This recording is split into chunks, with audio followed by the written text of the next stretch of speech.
Please welcome my good friend, Mr. Z.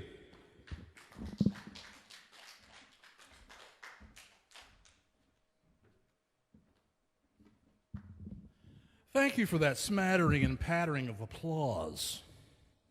How we doing, Kaiser? How's your apocalypse going?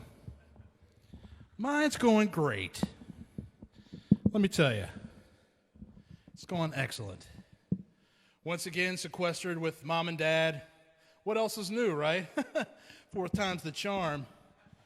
Yeah. Catch me and my papa watching a lot of TV lately. He watches a lot of Price is Right. Yeah, Price is Right fan. Right on. Well, there was this one contestant in the audience that got called down, and she had a couple pair of very large twin sisters, should we say, about double G's, I would say. And so I said smart-assingly to my dad, I was like, damn, Pop, her breasts are going to get down to the showcase before she does.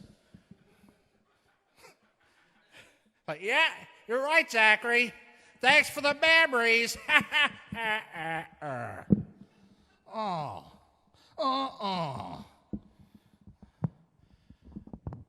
Gotta say, I don't usually dress like this with the stagecoach robber and the coat jacket. I look like Chunk's emo special friend from the Goonies back in the 80s.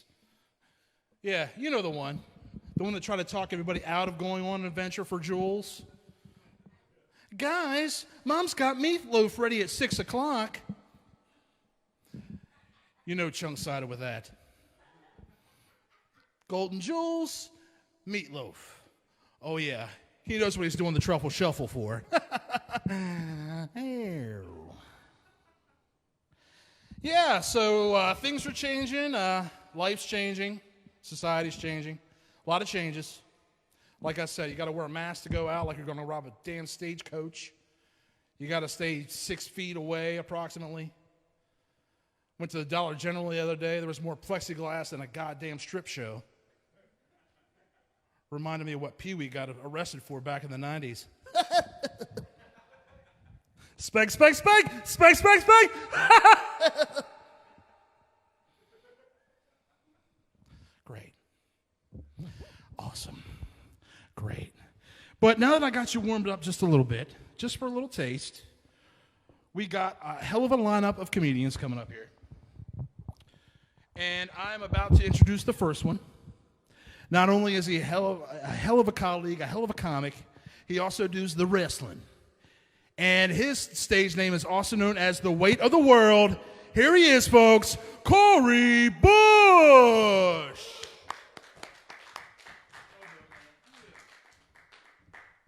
That's right. The first thing I'm doing is touching it, putting my mouth on it, getting all up and close, because this is like the closest thing to contact that any of us have had in months outside of our house. It's a crazy thing, man. War, disease, problems, chaos. But as a fan of like sci-fi and comic books, you know that some interesting imaginary shit is getting ready to come down the pike of reality. With everything that's going on and all this stuff building, like 3 months, 6 months, tops, I'm riding a Pegasus with training wheels on it. I know that when it lands like the first or second time, it's going to snap all 4 legs. But then I've got like a horse buffet of all kinds of things that I'll be able to eat. And I'm pretty sure that horn will look good up on my mantle. It's not poaching if I killed it because I'm fat, right? It's more like honoring it. Like, hi ho, Silver Knight. You traded in your horn for a halo. Thank you, Pedro Pegasus. A Pegasus can be Pedro, okay? I'm just saying, we don't know where they're from. Just because it's white doesn't mean it's a European horse, and I don't like the look in your eyes. I want my Pegasus to be a cholo. Like, I want, like, what's up, Holmes? You want to fly? He's like, we got our lowriders, and then we got our eye flyers. Like, Pegasus Pedro showed me the way. Is there any more embarrassing moment that when you're in a public bathroom that has the automatic sink and you can't make it work, like you're over here doing sign language to this machine, then somebody else comes up right next to you and just makes you feel like a Neanderthal because they walk up and in one swipe get fresh, clear, crystal water. You feel like a failed science experiment over here trying to play RoboCop. Worst moment for me was like when that guy walked away and left the bathroom, I moved over because I thought my sink was broken.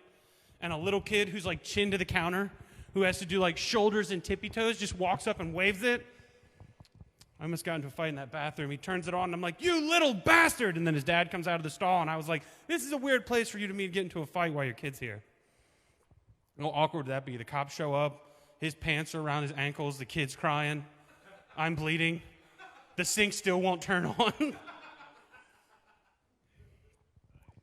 Someone else pooping in a public bathroom ever ruined your life?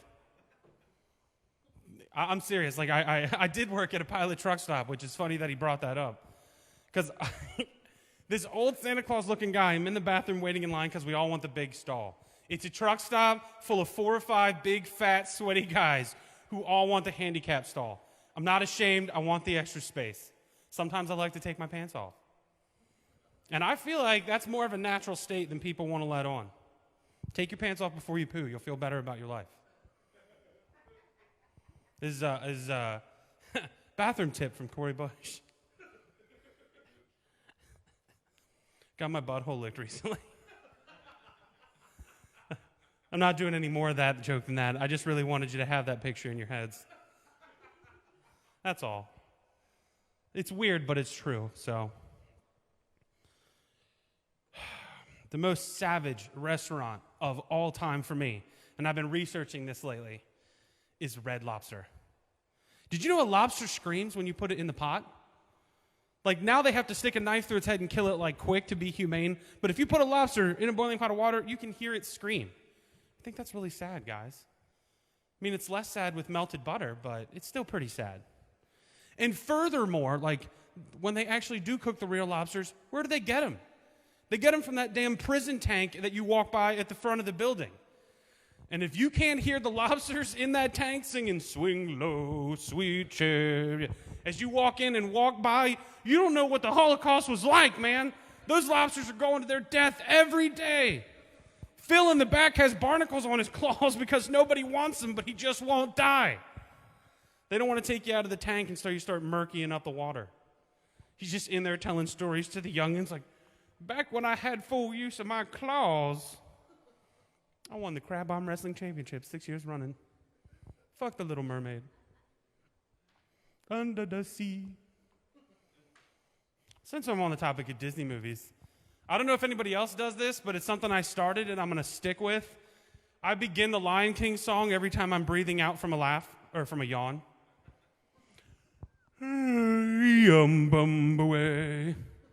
Just to see people's heads perk up. Be like, are we going to keep going?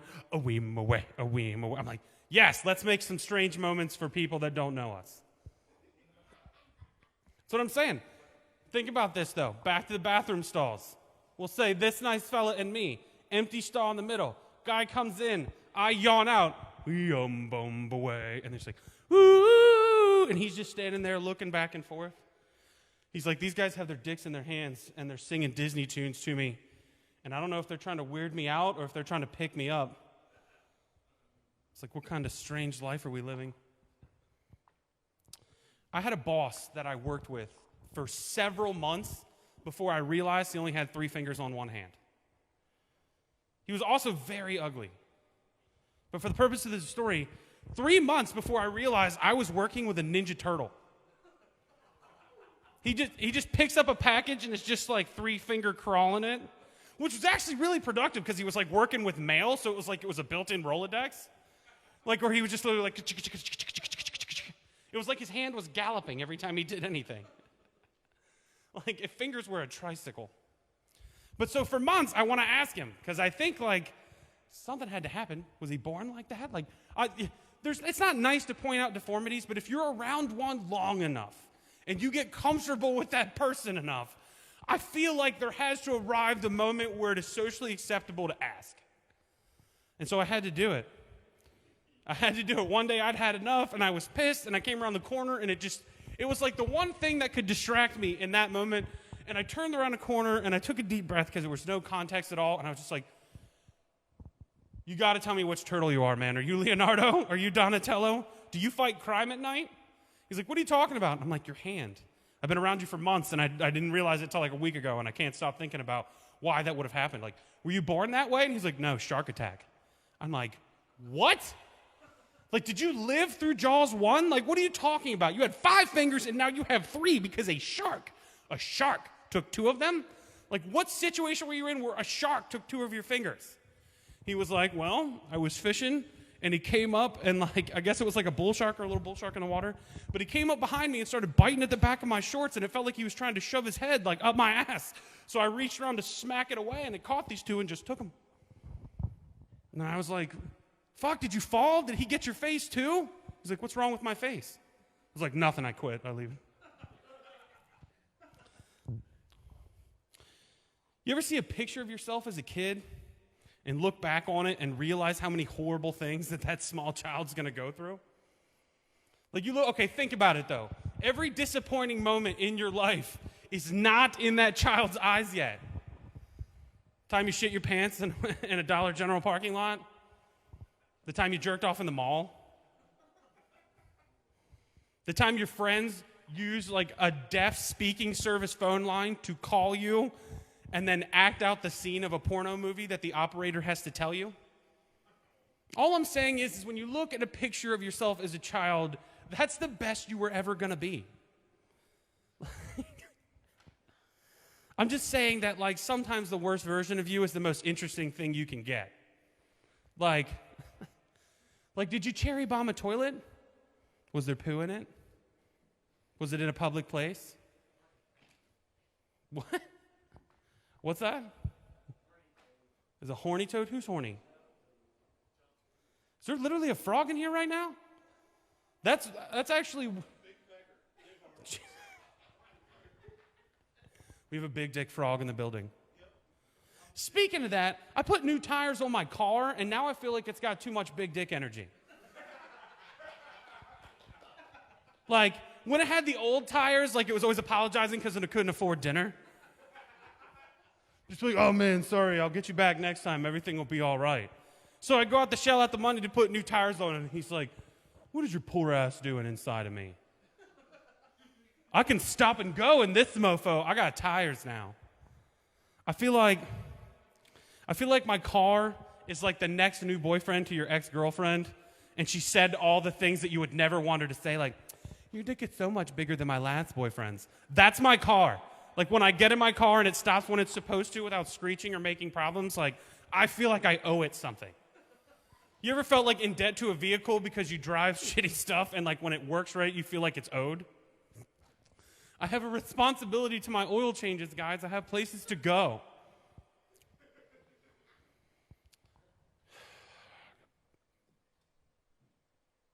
I don't want like a regular average hot dog. I'm serious. Like, I love the hot dogs when I was in school, but all the regular, like, pink, not plump, regular hot dogs just don't appeal to me. Like, I want something that's like a summer sausage with a little bit of flavor, or like one of those, like, bratwurst things. Like, I want something special about my wiener-shaped food I'm going to put in my mouth. I want something special about it. I want it to be a moment. And I feel like that's how ladies feel about my penis.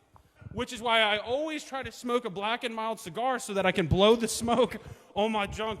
Because I feel like if I'm going to give you a little smoky, like it should be flavored to your tastes. Like my dick is a party trick. It's like a popper. Like it's just like, poo, yay. Do we have those in a bag somewhere? We're going to need a lot more. This quarantine thing is crazy because it took a lifestyle I was already living and made it patriotic. I was already sitting at my house doing nothing like 80% of the time. The internet is an incredible thing, and streaming services have been around for a long time. Like, I get why people are complaining because they want to go outside and go back to places they were going, but I was just like, this is paradise. Like, a week before this happened, I was a piece of shit who never did anything. And now I'm solely by myself saving America by staying in my chair 8 hours a day. Sweet, sweet recliner goodness. Lazy Boy knew what they were doing. That wasn't just the name of a chair, that was the name of a lifestyle. Like they were like, are you going to make popcorn for a third time today? Are you going to put sugar on it? You are, aren't you, you big piece of shit? That's like, are you going to pop 3 bags of popcorn today and then call to have food delivered later? And because you don't want to leave your house so that your caveman physique can be seen by the world, you're going to call into the Chinese food place across town that cute girl works for so that you can mentally assault her in the 30 seconds that she's on her porch. If you tip well, hopefully she won't think it's creepy. I had a Chinese food driver, a girl who I thought was really cute, who I guess was comfortable enough because she had delivered to my house a few times, who literally just after she gave me my food one time, pulled up the side of her shirt and was like, do you think that this is a rash? And I was like, not one that'll stop me. You want to come inside?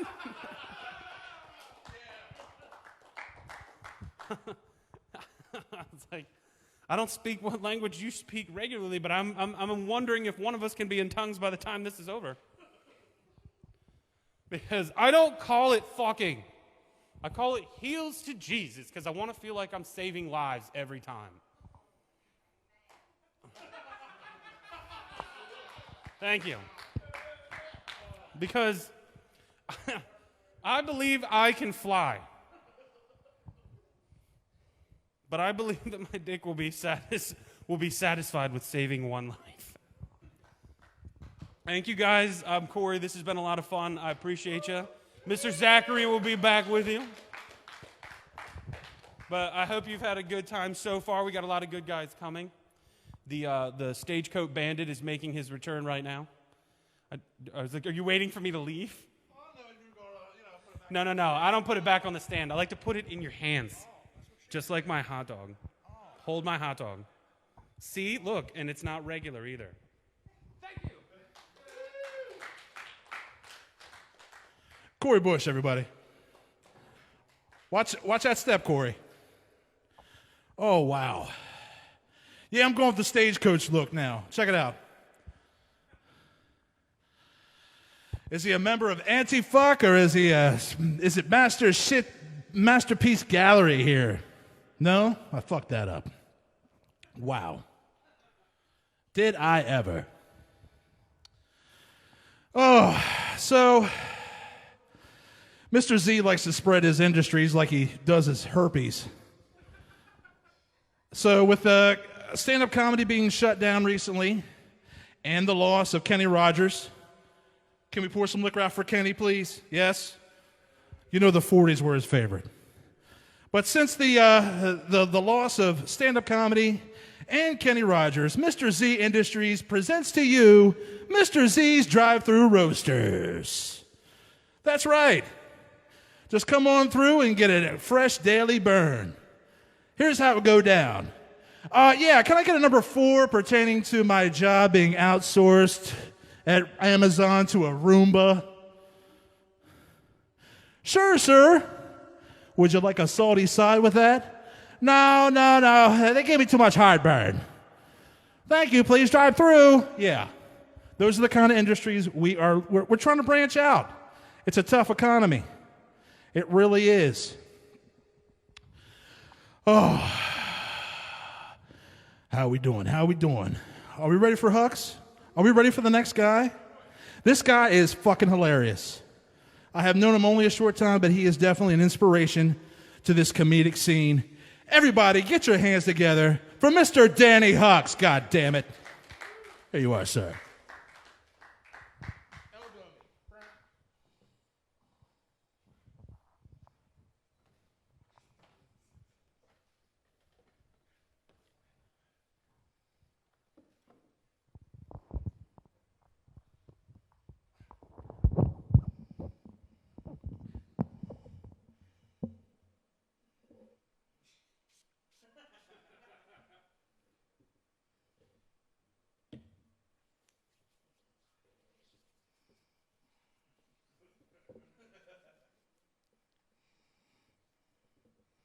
this isn't about the pandemic or anything.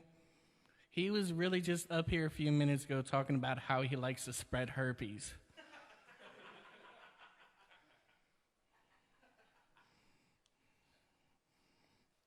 And then he wanted to try and touch me. No.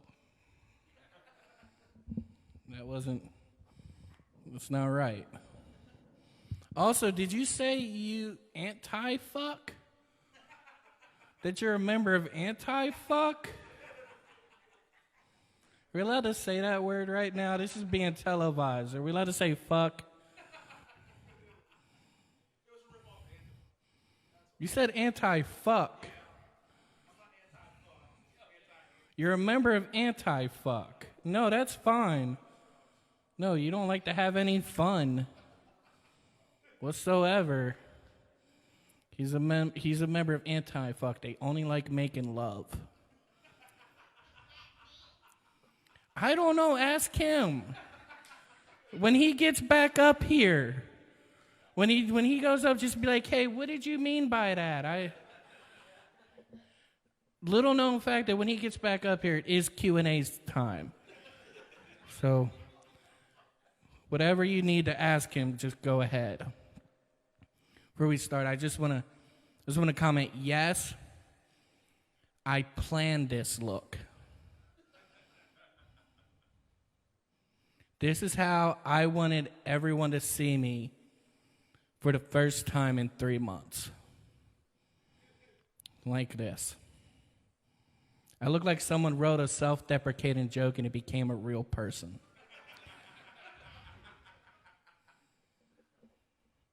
My mom likes to remind me that before she had me, she had her tubes tied. So I wasn't just a mistake, I was medical malpractice. Anyone feel like this pandemic is passing in dog years? Like, it's only been 3 months, but it feels like we're at 6 years, right? There's somebody giving me the light already? Like, you're done. It's over. It sucks. Here's the worst thing about this. I keep having near collisions with birds. I keep almost getting into accidents with birds. Guys, like, seriously, this is incredible. I don't know. They fly off. I mean, I'm trying to follow them, but they go up that way. Sorry to have road rage with a bird. You know, this right here is my nightmare. Every night when I go to bed, I'm like, I'm gonna wake up in a room with 5 people, 4 cameras, and dying on stage. This is my dream. I've been watching a lot of TV. I've come to realize that according to TV, the only qualification you need to be the sheriff is that you're the new guy in town. No one in town can know you. You're just, otherwise they don't want you to. Also, I've been watching the show Diagnosis Murder. Have you seen this show? Mr. Z? Diagnosis Murder. He's a doctor, but he solves crime. And I'm just thinking, like, you really do not have to answer his questions. He's a doctor. You are like the sweetest little heckler ever. It's like, I can't even get mad at you. Like, this is just, we're having a comedy show up here, and you guys are just having a powwow. That's fine. That's okay. This is actually what comedy is going to look like after all of this. Or this may actually be the only comedy show ever again. Afterwards, it's done. We're all packing up and going home.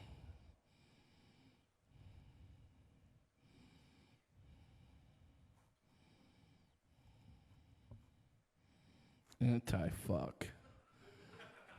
What the fuck is that? That's so strange.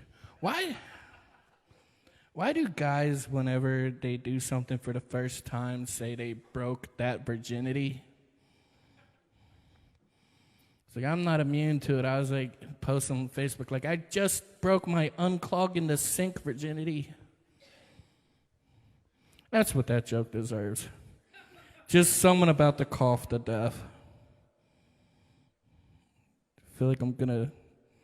He said we could bring our notes on stage, but we had to hide them. We couldn't let you guys on the camera see this. This is a professional show.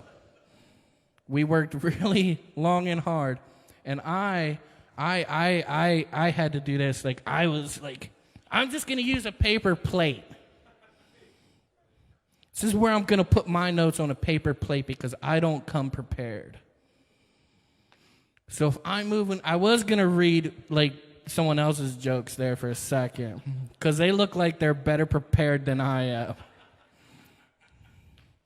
was gonna just go off on those jokes, like, yeah, no, that makes sense. No, I had a paper plate.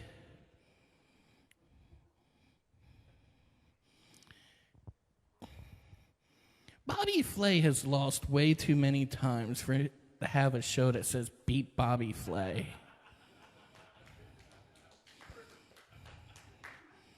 Like, when is it no longer an accomplishment? Right? Also, to you guys at home, like, I see the crowd, so it's definitely to the people watching. Can you stop exercising during the pandemic? Some of us are trying to use this as an excuse. Please stop. I lost my job recently. Right? Which by recently was almost like 2 years ago. But we're just going to say recently as if it happened yesterday.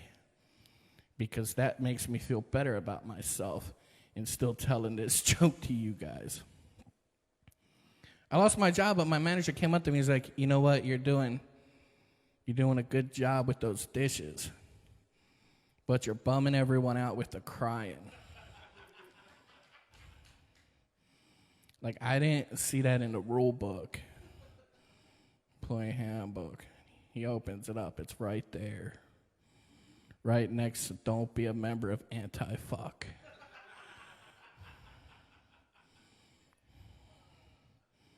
Yeah, it's hard searching for a job when your biggest strength is you could tell whether or not a building used to be a Pizza Hut. I do fill out a lot of applications. I have. I like to put for qualifications. I like to put fast learner. Yeah, I like to put fast learner because I think fast learner is the best way to say I don't know what I'm doing at this job.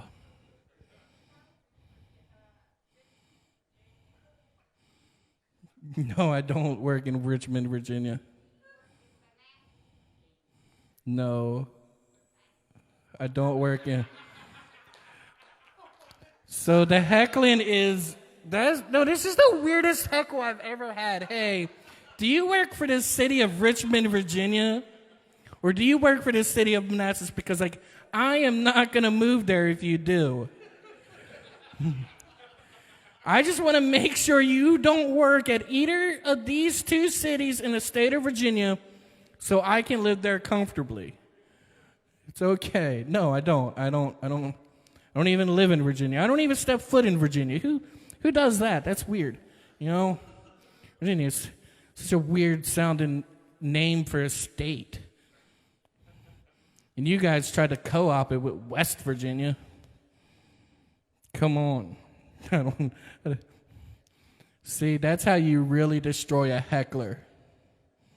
By tearing down the whole state. You're such a sweet, sweet person. I love you. We should just do this as a tandem act. Like, you should come up here and just ask me questions, and I'll answer them. I think we have, 12 or so minutes left of this, and I really am not prepared. So if you want to come up here and just ask me more questions, I would appreciate it. But keep them PG-13.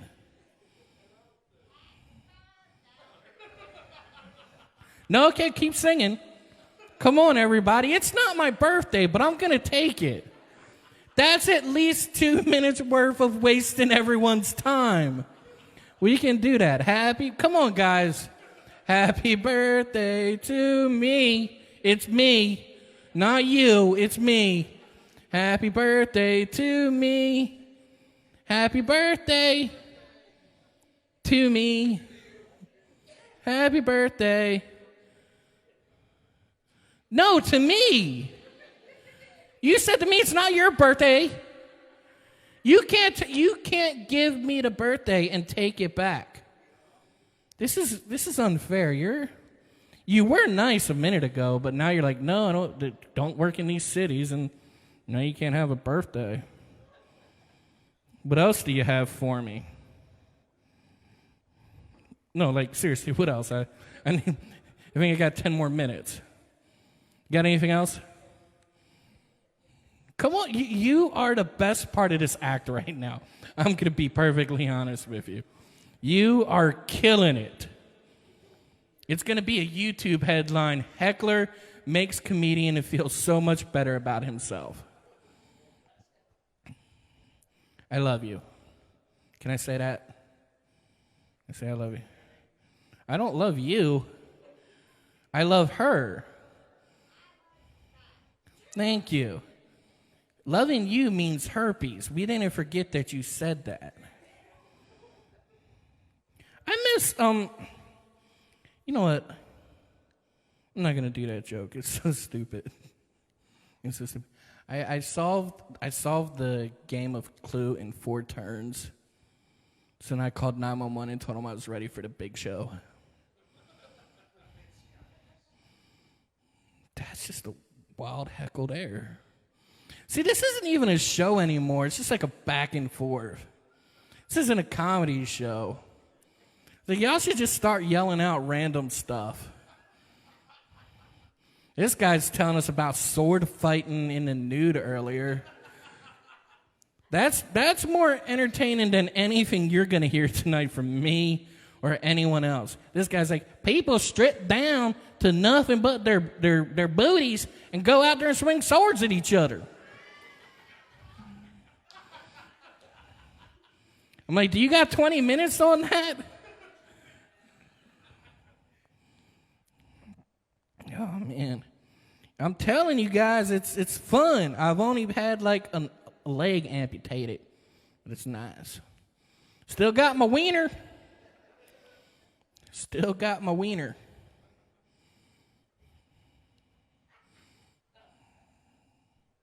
Still got your wiener. This is going off the rails, Corey. Corey is so uncomfortable with this one. Sitting front row. Corey Bush. I love Corey. Me and Corey, sometimes we try and go in for a hug, but our bellies just don't allow it. It's just like this. You just keep bouncing off like.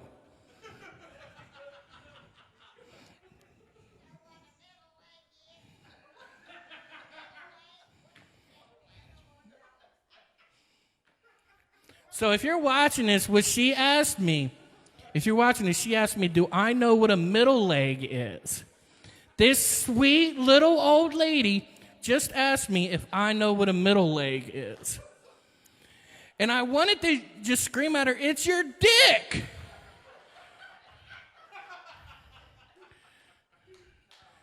But she's like my grandma. That would be like screaming out to my grandma, Granny, it's your dick.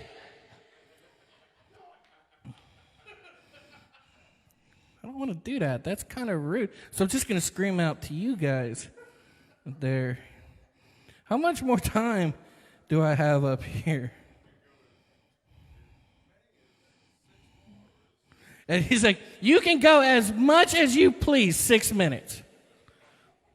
You can do as much time as you want, but at 6 minutes, please get off the stage. We had a plan for this comedy show, Danny. You were supposed to get up here and act all like your normal cute little self and tell short jokes. I got a lot of them. I got a lot of short jokes. I got this one. You're gonna love it. You are gonna love this.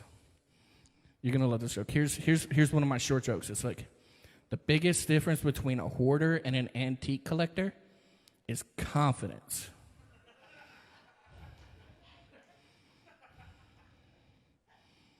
Right? That's some of my short jokes. Those are the jokes everyone knows me for. But instead, today, I'm just screaming on stage, Granny, my dick! Granny, I almost ran into a bird. Granny, there's birds on the freeway. They aren't using their turn signal. Can you flip a bird to a bird? I don't know if that makes sense. Does it make sense? If you flip a bird to a bird, I don't know. I'm not even going to finish that. Doesn't make sense. That's my riff for tonight. Flip a bird to a bird. Yeah. I've been seeing weird shit online. Can people stop, like, when they see a picture of a kid on Facebook, can they stop putting a caption, "That baby looks delicious"? I'm just asking, like, because that's really messing me up. Cannibalism. Granny, my dick. I'm going to have fun up here for at least 3 more minutes, and then you guys will get rid of me. I think driving the speed limit in school zones is kind of creepy. You are like, what are schools? Do those even exist anymore? No, I'm just driving in a neighborhood now staring at kids. It's all homeschooling now. That joke didn't go over well. You got any more material for me? This isn't... See, you make this show so much better. You do. You are the best part of this show tonight. I want you to know that. When everyone's like, what do you remember about this show? They're going to be like, well, the heckler was funny. We don't know about the rest of them. I don't believe in a theory of soulmates. If you're meant to be connected to the same person your entire life, why does your dick fit in other holes? You know, as a kid, a star doesn't fit in a square doesn't fit in a circle, and a circle doesn't fit in a triangle. But if you try, if you give it your all, your penis can fit in every single one of them. I was a lonely kid. That's not really shocking to you, though, is it? Granny, is that shocking to you that I was lonely?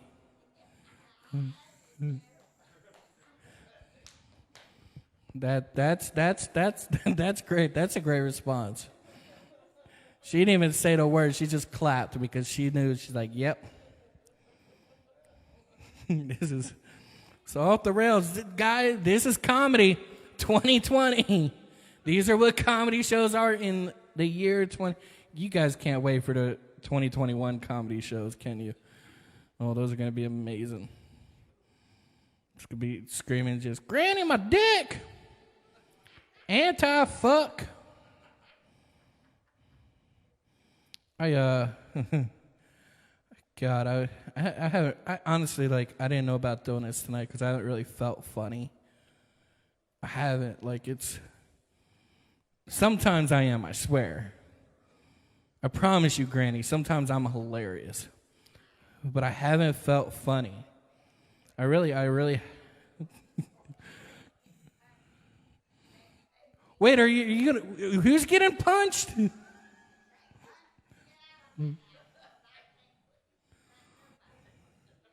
They put you out of the house? So wait, you're only at this comedy show because they threw you out of your house? God, why is this making it even worse? It's like, I would be home right now. I would be home right now, but like I had nowhere to go. And they were like, look, you can come inside here and watch a comedy show. So that's why you're even, oh man, this makes me feel so much better about it. You would have rather have done anything else today inside your own home, but they were like, no, you gotta leave. Did they tell you had to come here? Is this a hostage situation?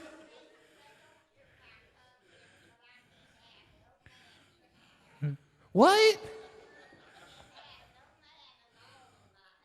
They kicked you out because you had a man in the house? Oh, Granny's been getting some. Granny's been getting that dick, hasn't she? Oh, damn, they kicked you out because you had a man at the house? Oh, man. Was he worth it? Say, the only reason this lady has come to the comedy show tonight because last night she was getting busy and tonight they kicked her out for it. That makes every single comedian that's going to walk on this stage feel so much better about themselves, I'm telling you.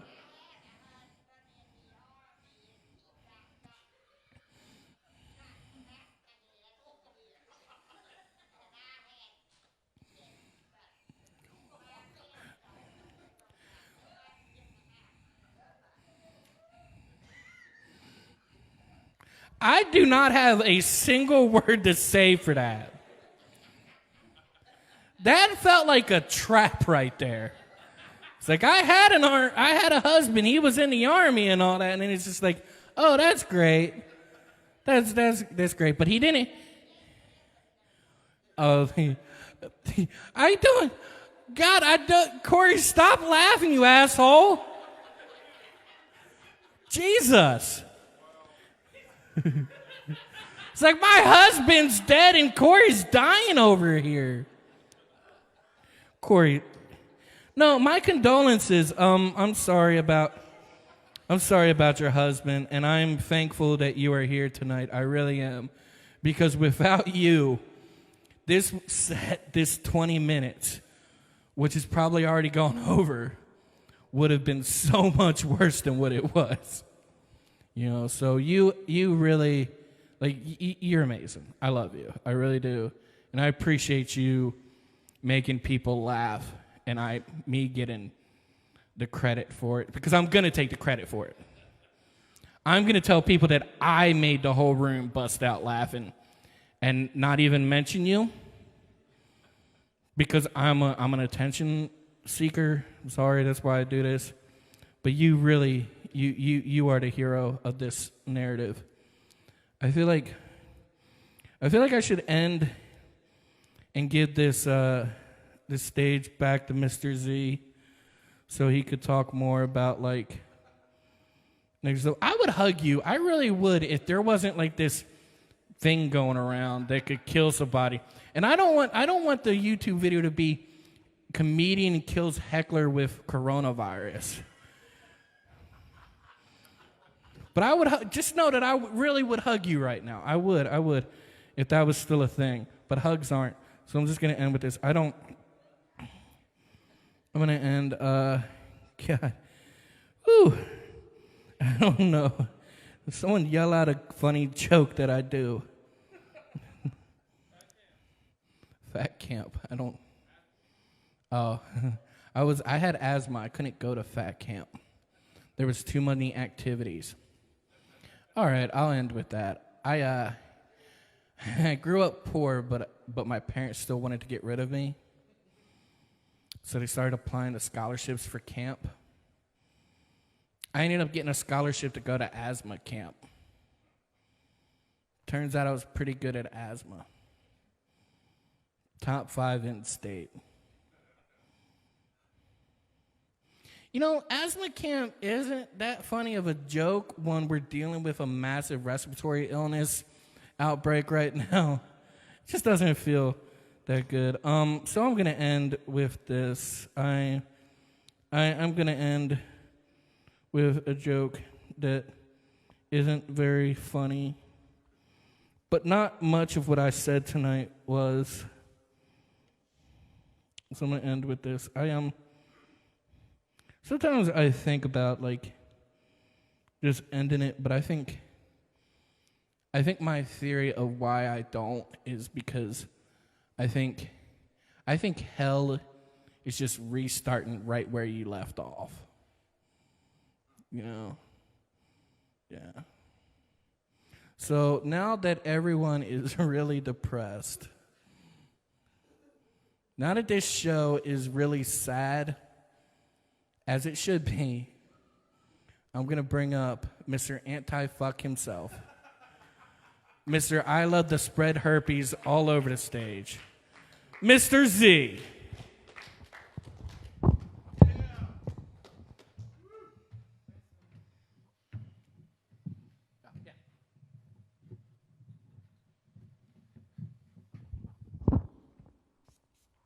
Thank you, Mr. Hawks. Give it up for Danny, everybody. He is killing it every single time. Give it up for Granny out there. She is saving us all one heckle at a time. Wow. What a time to be alive, huh, folks? Right? There's rioting everywhere. Our president's in a bunker cowering. There's locusts in India and Africa. There's flooding in the Middle East. You got farmers plowing down crops that everyone could use. And I still have flatulence problems. That's the riff. That's the punchline. Oh, yeah. You think there's some rioting going on in this country? Yeah. I think my ass is part of Antifa, okay? That is one that could start a riot. Oh, yeah. It's a provocateur. Oh, sure. Oh, sure. So you know what? This jacket kind of fits, but like I'm a big dude and I actually got a lot of muscle hanging under here. Single ladies. So much so that when I try to flex, it's almost like Farley and Tommy Guy. Fat guy, little coat. Fat guy, little coat. Richard. All right. We'll work on it. This is great. We're having a good time. We're here at Indy. It's 2020. We're still alive. We haven't got nuked yet. It's fucking awesome. Oh. So with that, I'm going to bring up the next comedian. He is the president of Float Loaf Industries, the leader to us all. Ladies and gentlemen, I give you Mr. Tate Griffen, everybody. Yeah, give it up. Thanks for that setup. Hey, let's give it up for Mr. Z's sport coat. He looks like Kevin James stand-in, and not on King of Queens, on Queen of Queens, the low-rent porn he did in 1987. Wow, I don't know if it was this lady stealing the show and being hilarious, or Danny assuring everybody repeatedly how shitty the rest of us are going to be, but it feels like... you think that, Ray? Did you get that feeling? Yeah, it seems like the room somehow got quieter. I don't know. All right, well, I don't know if there's anything new going on in the news, so I'll just skip that. No, we've all been kind of stuck at home. It kind of sucks. I'm not going to dwell on that. I'll just tell you what I've been doing. I've been talking to my old friends, people on Facebook that I hadn't talked to since I was like in elementary school or middle school or high school. Your middle school friends, they're not like any other friends you ever have in the rest of your life. I was talking to my buddy Dave. We've been friends since we were 11 years old. And just going back and forth. It's like you can't have friends like that now. At least I can't, and be a productive member of society. I remember one day coming into the cafeteria of the middle school. My buddy Dave's sitting there. I come in and I'm all frantic. I'm like, dude, I had this dream last night. I had this dream that everybody I ever fantasized about making out with were all in the same room at the same time, and I'm like, I'm sure you ladies and Michael Keaton are wondering what you're doing here. And he says, Michael Keaton from Batman or Michael Keaton from Gung Ho? I said it was Michael Keaton from Multiplicity because there was more than one of them. And it was just kind of creepy. Been watching a whole lot of TV. Let's hear it if you've been watching TV. Scroll on your phone if you've been watching TV. This fucking guy's out here on his phone, like literally watching like I came here, but I'm gonna watch something else while you're literally in the background. He's turn around, look at this. This guy's literally making the choice. He's decided that 73% of his vision is going to be taken up by whatever the fuck he's looking at on his phone, and I get the extra 23%. And I think he's only seeing from here up, which granted is the funniest part of me, but you got to get it all. I didn't mean to shame you into watching. He's like, no, you didn't. My phone's still on. He just got it lower. His whole fucking face is being illuminated from underneath.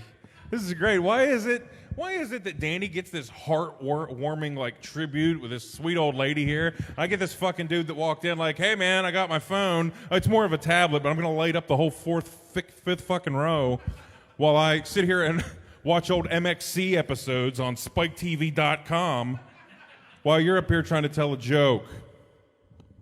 I mean, I guess it's okay because you paid to get in, except you didn't fucking pay anything, did you? No. We're here for free. We decided we're coming rolling in here. We're going to disrespect your ass while you're performing for nothing. If I had to pay for it, I'd have been a lot meaner, a lot more brash. So has anybody here watched that show, Naked and Afraid? Awesome. Well, this will relate to all of you. There's a show called Naked and Afraid, and as I gather, it's basically taking Survivor and pushing it to the point where it's supposed to be reality TV, and hey, look, he thought you were sweet, I don't, so how about up here? Thanks. I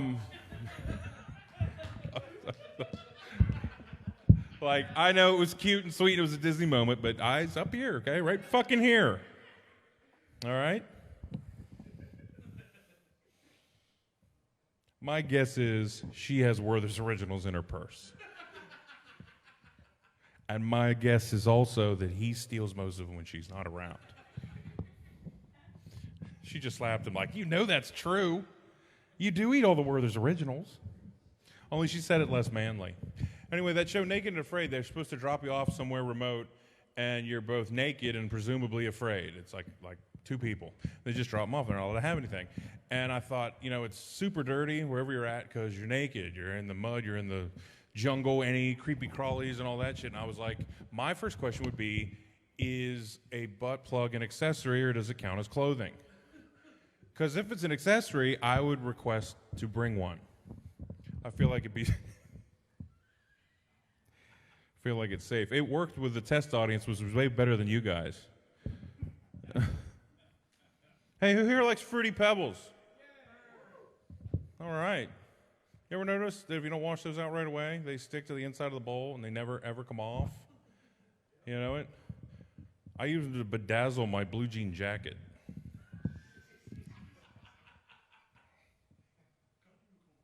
It was more like a customization of a previous General Mills blue jean jacket because I had sent in a bunch of box tops and gotten a blue jean jacket that had the General Mills logo on it, but I felt like that just wasn't breakfast cereal enough. So I wanted to use something authentic because I care about the environment. So I grabbed those Fruity Pebbles, I let them dry on the side of a bowl, I scraped them off, I used them to bedazzle. And they spell my name on the back. It just says Tate because I ran out of space. But, yeah, yes, ma'am.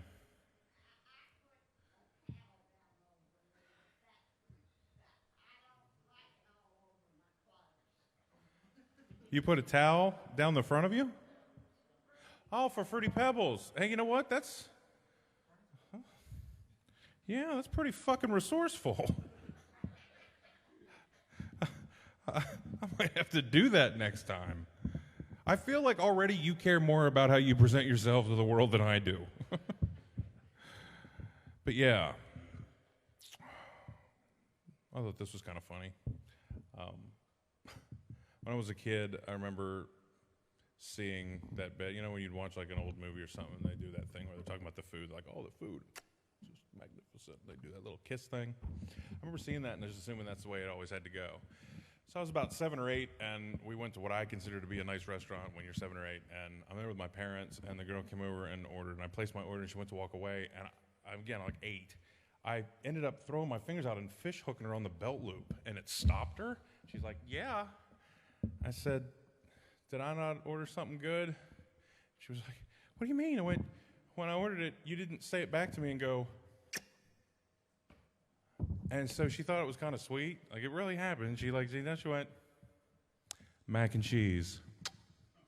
I was at Denny's. Yes, that was heartwarming. I know. Thanks. Yeah. I released a comedy record, and then 4 days later, the whole world came to an end, and I had to cancel all the shows. I had to cancel all the shows that were designed to promote it. And one of the stories leading up to that, I was like actually talking and was booking in some clubs and actually getting to do some headline work and things. I was super stoked to get to do it. And there's one place I had to go to where they were like, well, you have to talk to the booker. You actually have to speak to him, like have an interview. So I went in to talk to him, and I had like a resume, and I'm thinking it's going to be stuff like that. And I went in, and he was just really, really strange because he's like, look, man, I got 2 questions for you. I'm like, all right. I'm thinking, okay, it's go time. He's like, give me your 3 best butthole jokes. What are they? Let's hear it. I'm like, okay, you know what? Put that on the back burner. On a scale of 1 to 10,000, how manscaped is your nutsack? Like, I don't know what to say to any of that. He's like, all right, man, how's Thursday, April 12th? We'll bring you in. It's going to be good stuff. I've also spent some time during this whole deal trying to write jokes, but I haven't written any good jokes, so I've just been writing punchlines and then trying to get the joke to come. My latest punchline is the magical evening culminated with not an entirely closed bathrobe. Yeah. Hey, did you guys ever have anything happen to you when you were a kid and you never really think anything of it, and you grow up, not a big deal, and then you say it to someone and they're like, what the fuck are you, that's horrible. Like, you get all this judgment because it was just a different time, that type of thing. Well, I'll tell you how old I am. That happened to me, but it wasn't something that happened to me. It was something that I let happen with my kids. And I got brought sharply into focus. It's the first time I ever told anybody this, so it sounds a little rough. I'm just being straight with you. So we're at this school thing, a color guard thing, and my wife and I are standing there with my daughter, who is 16, and her 16-year-old friend is there with her parents. We've never met their parents. We're meeting them for the first time. Hello, hello, hello, hello. So they're talking, the girls are talking back and forth. At one point, a lull in the conversation. The one girl, she's like, oh, didn't you guys have like a TV night at home? Like, everybody watched TV when you were little? And she's like, oh, yeah, we did that. We did that when I was about 7 or 8. The little girl's like, yeah, we watch it. What shows did you watch? Did you guys watch? And she goes down this list of Nickelodeon shows that I wouldn't touch ever. And she's like, and my daughter looks at her and she's like, no, actually, we always did that on Thursday nights. Did you guys also sit down and watch Biggest Loser while you order a bunch of food and watch all the fat people try to run? And I was so humiliated because she says this. There's no way I can just be like, oh, that's her. We really did that to her. We actually did that a couple times, and I felt, I don't know. Just felt horrible. Like, it's the worst fucking thing. I don't think I ever was making fun of the people. It was like this idea, like, let's watch Biggest Loser. Let's watch people struggle through it. And I need 75 buffalo wings at my house with a vat of ranch. I don't know. You're down there giving me a mean look. Fuck you. You eat wings no matter what's on TV. Right?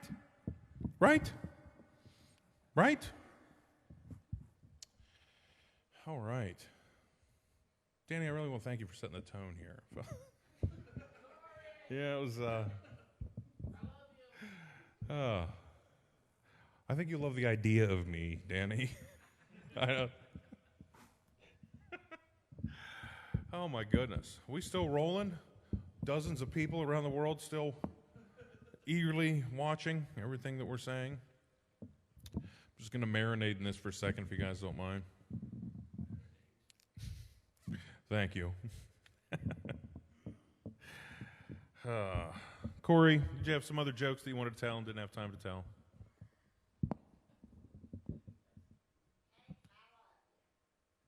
I'm sorry? Tate? Oh, you love me. Well, I love you too.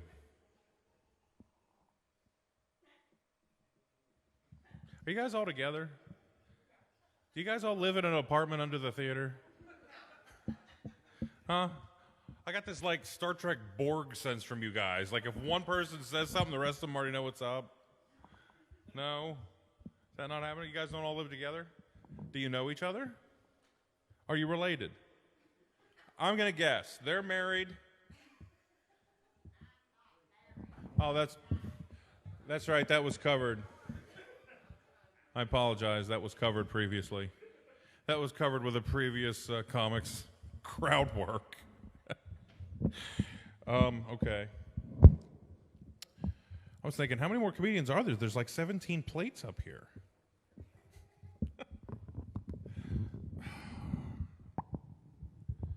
Well, things must be getting a little more interesting because this gentleman's put his phone away. And he's like, no, the fucking battery died. Oh, that's awesome. It's awesome, Dusty Kane. It's awesome. We should do this every night.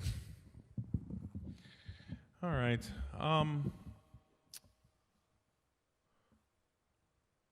There's stuff I really miss. Like I miss when I go to Hagerstown and would go into the Golden Corral. We didn't have one, or we don't have one, but they got one there, and I've been to about 7 of them, and it is the least disgusting one of all of the ones I've been at, and it still rates on a scale of 1 to 10, 10 being clean and 1 being not. It's like a 4, but it's still cleaner than the others.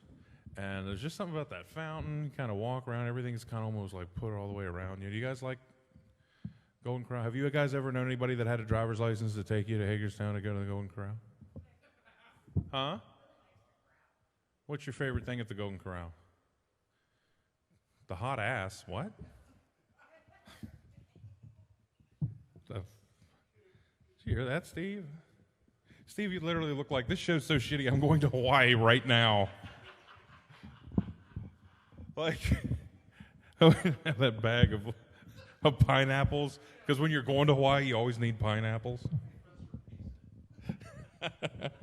Steve, did you catch that?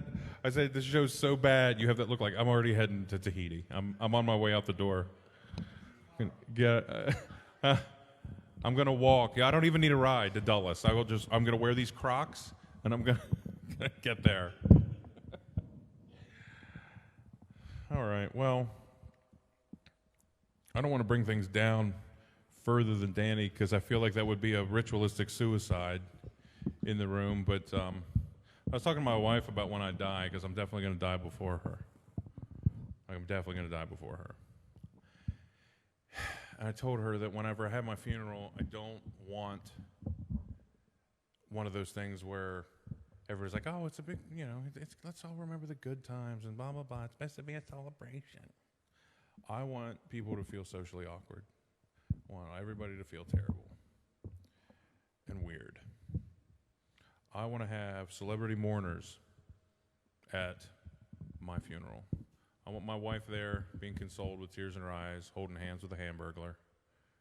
And I want them to take a photo of that with me in the background, Double McDoubles just sitting on my chest. Probably part of what weighed it down to stop my heart inevitably in the first place. Yeah.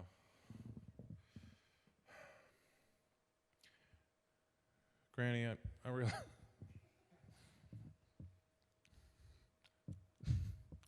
I realize your focus comes and goes. I'd appreciate it if you'd engage, because when you start talking to other people, I literally lose 80% of the people that are otherwise obligated to stare at me. It's almost like you waited till this guy put his fucking phone away, and it was like, hey, I got some shit to tell you that's probably better. I didn't actually get an answer. Do you guys know each other? All of you do? Are any of you related? He just said it's West Virginia. Hey, man, if we ain't all related, we'll make some babies that are. Yeah. All right, well, the wind out of the Sales Comedy Tour continues. We have a couple more comedians that are coming up tonight, and they're both pretty hilarious. I know you've been told that they won't be. I've been told that they won't be hilarious, but I like to think that they will be. But first, someone that I have more doubt about. Please welcome my good friend and Uber driver, Mr. Z. And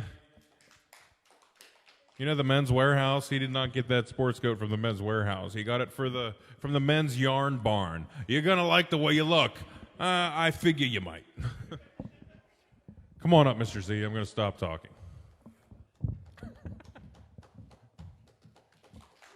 He's doing that walk.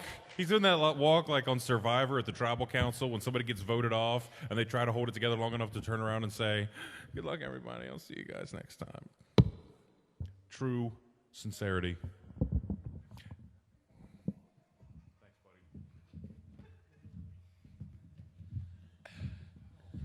Give it up for T. Griffen, everybody. What a master of comedy he is.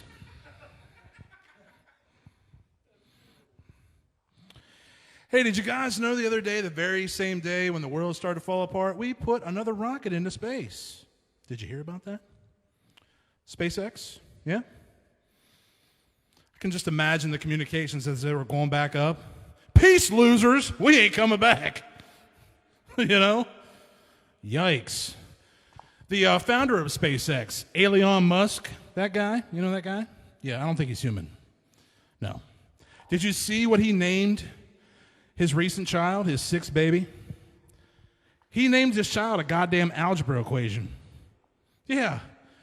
The baby's name is X equals AE over 12 minus what the fuck ever. Yeah. Yeah. That's a stupid ass name for a child, let alone a Foreman grill. I'm pretty sure he named the child after the cloning method they use to make the goddamn baby. Yeah, sure. So Mr. Anti-Fuck is back up here again. Yeah. It's been so long you probably think I am an anti-fuck kind of guy. People are rioting, saying lives matter. Well, my hashtag reads, tiny cocks matter. Oh, yeah, that's right. Little dicks need love, too. Don't let the stature fool you. There's a tic-tac on this battleship, goddammit. Wah, wah. Now you know why he's alone. $1 million move, 10-cent finish. Just like MJ used to say. No rings. Or one to put on my cock.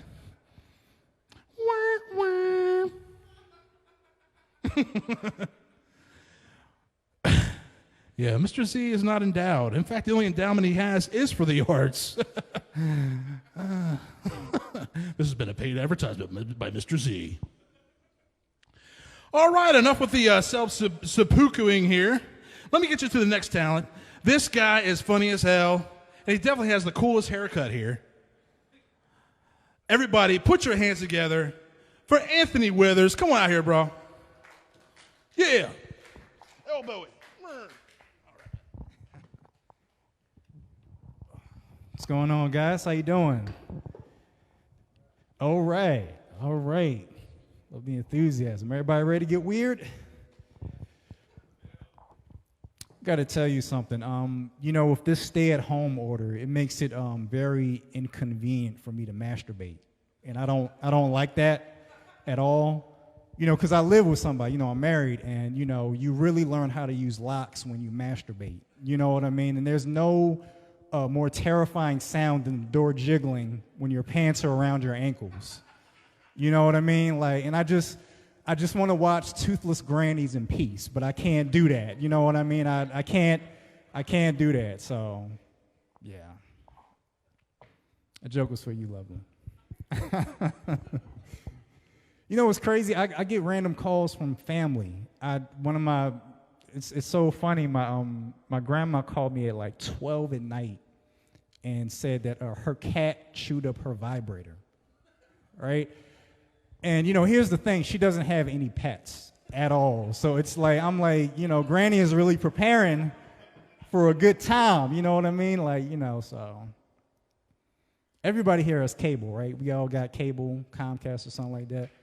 I couldn't believe my eyes. I learned about a new cable provider. It's real, I promise you. It's called Cox Cable. And they have a commercial. And in the commercial, a lady says, "With Cox, staying in never felt so good." And I was like, that's what I've been saying the whole time. Like, you know what I mean? That's what I've been saying. Nobody believes me when I say it. But she just endorsed, don't pull out. But, so. Can you imagine being a member of that cable company, like for 5 years, Tate, and they say, "Tate, you know what? You've been loyal to Cox, and we want to give you a gift card for Olive Garden to show our appreciation." And you're like, would you actually recommend Cox to your neighbor? And you're like, "No, because I live next to a school, and that wouldn't be cool to recommend that to my neighbor at all." So. But yeah, man, with the stay-at-home order, everybody's trying to spice up things in the bedroom. Like, I actually found out that some people freeze their genitals to improve their sex life, right? Does anybody here get creative with ice cubes at all? No? Okay. And here's the thing. It's like less teabag and more hailstorm. You know what I mean? It's like, I flubbed that up, but yeah. Hailstorm is what I was trying to say. That's what I was trying to say. But no, you know what? There's something for everybody right now. Like, you guys probably didn't notice, but they have sex dolls for midgets now. I'm going to say that again because I don't think you understood me. They have sex dolls for midgets now, and they call them action figures. Like, that's what they call them. That's like the actual term for them. Anybody here ever seen a midget get arrested before? It's one of the greatest things. Like, okay, great. Normally, I'm the only one that's seen this. It's like a unicorn. But one of the great things about it is, like, not only when they put their hands behind their back, but when they, like, strap them into a car seat. That's, like, my favorite part about the whole thing. And then they just drive to the police station, like, And it's weird because they don't take them out the car seat. They take the whole car seat into the police station. Like, they're dropping off their kids, you know what I mean, to get, so. Anybody here smoke weed? Nope. No. There are cameras here. No. You know what I hate? There's a term for weed. I don't know if you guys have heard this. It's called devil's lettuce.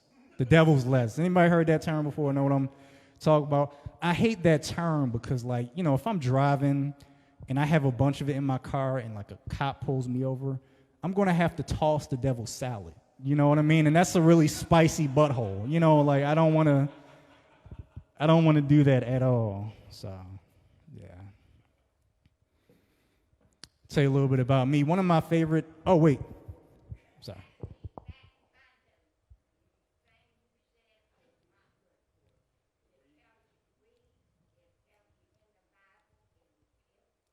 Right. They did say they got stoned, and I think in the Bible, yeah.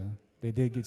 Didn't they get stoned in the Bible or something like that? But that was death. That's right. That was that was murder. Okay. But no, I agree with you. Absolutely.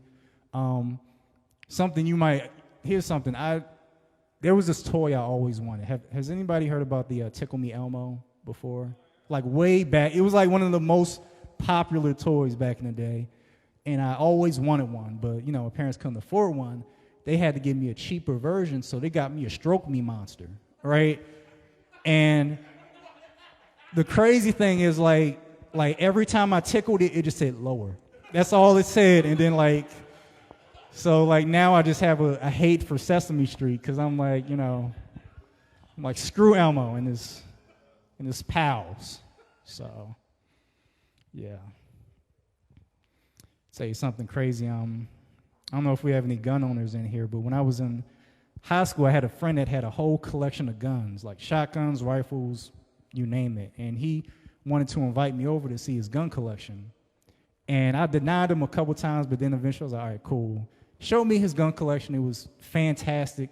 He showed me how to load a gun, and then he robbed me with that gun, right? And here's the thing. This is my friend, right? I've known this guy for a while, but then I thought about it, and I was like, you know what? This could have been so much worse. Like, he could have showed me how to use a condom. You know what I mean? Like, you just got to count your blessings and think about, you know, how much worse things could have been. So, but no, you know, like everybody's angry, and you know it's a lot going on. But I don't like. Do you know what really chaps my nipples? Is the word restitution. I don't like the word restitution because it sounds like a sleepy prostitute. You know what I mean? And like, that's not helping nobody else. She's not getting paid. I'm not getting mine. Like, you know. So I just hate that word, man. I don't know what it is. Learned something cool about the whole coronavirus. I learned that more men die from the coronavirus than women. Did you guys know that? And you might be saying, well, why is that? I'll tell you why. Because men are more competitive. You know what I mean? Like, we want to win. We want to be champions.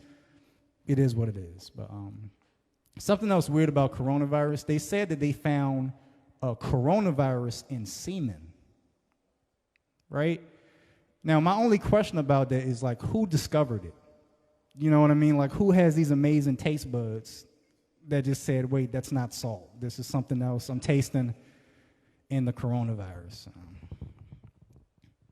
But I don't know. I want things to kind of, you know, with everything going on, I kind of want things to, you know, go back to what, you know, when it was the good old days. Like, you remember when Mary Kate and Ashley were like two American girls? You remember those days? Like, now they look like Russians, you know what I mean? Just like Mary Kalashnikov, you know, it's like, you know, it's just weird. Everybody's going to, you know, going to jail, getting locked up and stuff like that. And I want to give a shout out to everybody that got out of Facebook jail without getting poked against the wall. I think that you're an MVP and I respect you. Yeah, man, it's pretty tense right now. It's pretty tense. Even with prison, I got a belief. I don't believe that senior citizens should go to jail. I don't believe that senior citizens should go to jail because, you know, inmates like it when you have no teeth. You know what I mean? That's like their preference. That's what they would prefer. So something I'm not, you know, I don't believe in. Don't believe in that at all. You know, it's funny. It's with comedy shows, there's one big rule, like a lot of comedians like live and die by, is that you don't interrupt during the show, right? And last week, I had a mother interrupt a joke while she was nursing her 1-year-old at a comedy club, right? And I didn't want to do it, but I looked at her and I said, you look like your breast milk got lumps in it.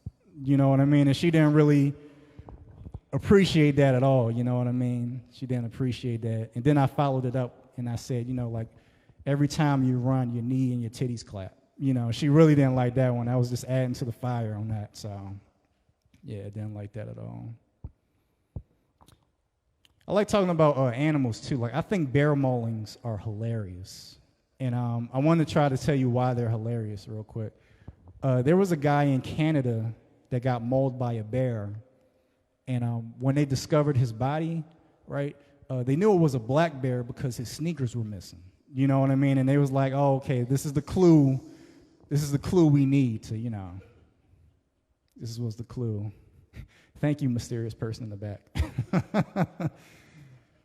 But no, it's weird. There was actually another instance where a guy survived the attack. This guy got mauled by a bear, and he survived it. And the doctor said, what did you do to survive this? And he said he took his whole arm, put it in the bear's mouth, and the bear gagged and backed away. True story, right?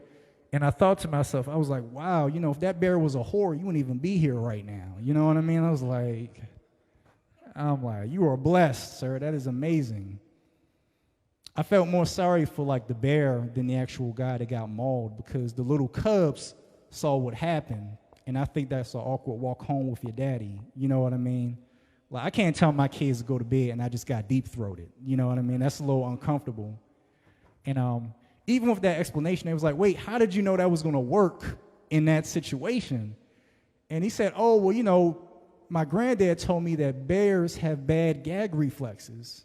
And I'm like, what is Granny doing in the woods with bears? You know what I mean? Like, to find that out, you got to do something a little weird, something a little extra on that. So,